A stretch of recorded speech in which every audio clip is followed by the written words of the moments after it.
Hello and welcome to the Sirrano Show. Today we've picked up some topics we'd like to talk about from people in the community who have called us and complained about some things going on in their government. Now, our first topic is about the constables in the city of Paterson. Now, if you remember, there was a councilman by the name of Andrew Sayer who caused some ruckus when he was in the school board. And this newspaper, my newspaper, the New Jersey Pulse newspaper, has published some stories about that. And he was accused of corruption, controlling the other votes to get what he wants for himself and his friends. He's now president of the Paterson City Council, and he has decided to repeat himself there.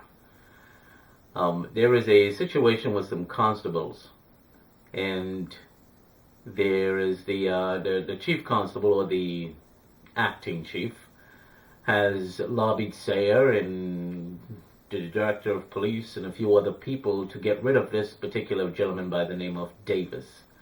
Now, Davis came to us and complained that of the alleged corruption that is going on in Paterson, what they want to do is control the amount and the constables that they want to control in the city of Paterson. Whoever they want to put on the board, they get to go on the board. But this gentleman by the name of Davis happens to be very, very good at what he does. He's very well trained. He's been with the EMT. He's developed a program to help the other constables in the city of Paterson. What we found out, some of the members of the auxiliary police department in Paterson were allegedly not sworn in, and then there was an accident, and one of them, involving two of those, a gentleman got killed in a motorcycle accident. And Davis discovered all of this, and he has discovered that the current constables in Paterson does not have a workable plan, and he has developed a 10-page workable plan, and I think there was some jealousy between the acting chief and himself, and they devised a plan to get rid of him. But he's reached out to us, and other people have reached out to us, that the act was unfair, it was malicious, it was to target him because the powers that be are threatened by the kind of representation and ideas that this gentleman has. So they have rejected, Sayer and the rest of them have rejected his application to become a constable in the city of Paterson. And they've gone to other council members and warned them not to reinstate this person by the name of Davis. And we decided to take up his case. So it borders on corruption. And corruption is, we don't want the guy with the best idea. We want people we can control, so when we need them, they're there for us. And that's what's happening in the city of Paterson. Along with that, there was a councilman by the name of Tavares who fled Paterson without notifying anyone for 9 consecutive meetings and was studying in Ohio. We published a front page story about him in the New Jersey Pulse newspaper, and that's on NewJerseyPulseOnline.com or NJPulseOnline.com, that he took the people's money and ran with it. And shortly after that, he came back to Paterson and supposedly forfeited his studies in Ohio. So he's collecting money from the taxpayers in Paterson, and they're paying for his private education to be a business he wants to be a business administrator because he thinks his buddy Sayer's going to win the election for mayor or something like that's happening in Paterson. And so we're keeping an eye on all this kind of stuff. Along with that, the Muslim community comes to Paterson. Now, they did not come to the Paterson City Council meeting and to talk about drugs and crime and gangs and better living conditions, as most people came to America for. They came to the city of Paterson's council meeting in a mighty force, same sect, but two different sides. And there's a battle going on. The city council chamber is packed. It's packed with just the Muslim community. And they're fighting over one thing. Nothing to do with crime. No drugs, no murders, no burglary, no assault in the community, no someone trying to shut them down from worshiping. They came for a sign. Yes, a sign, a street sign. The biggest fight I've seen in the Muslim community in Paterson for any other issue but a sign.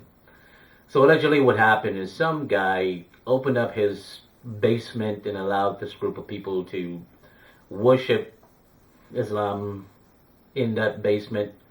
And then later on they went to, I think it was Van Houten Street, and opened up a mosque. And his family tried to name the street, rename the street, or add a name to the street with this gentleman. And the Muslim community who owns the mosque decided he was not deserving of it. And so the councilman in Paterson, Mohammed Taruzaman, named the street after this person, and then the war started, and they started fighting against each other, and they flooded the Paterson council chamber, and there are 8 police officers in the Paterson council chamber and around it because they want to remove a sign or not have the sign placed after it was passed by the city council itself. So instead of the officers out there on the street solving crime in Paterson, they're at the council meeting protecting them from killing each other or fighting with each other or going at it.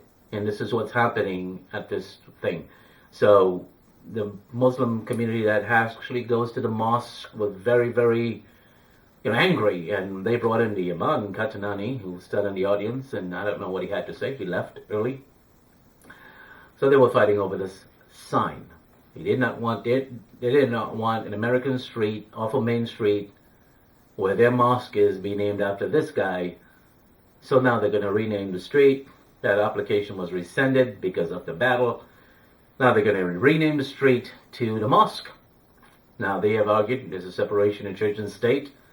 And so the problem right here now is if you're going to name the street after the mosque, how are you going to deal with that separation of church and state? Okay. And in Paterson also, school board election is now moved to November 2014.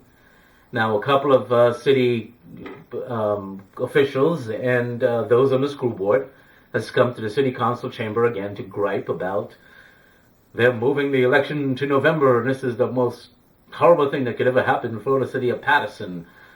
But the people, the very people that are making a stink about moving the elections from April to November are the very people that are scared.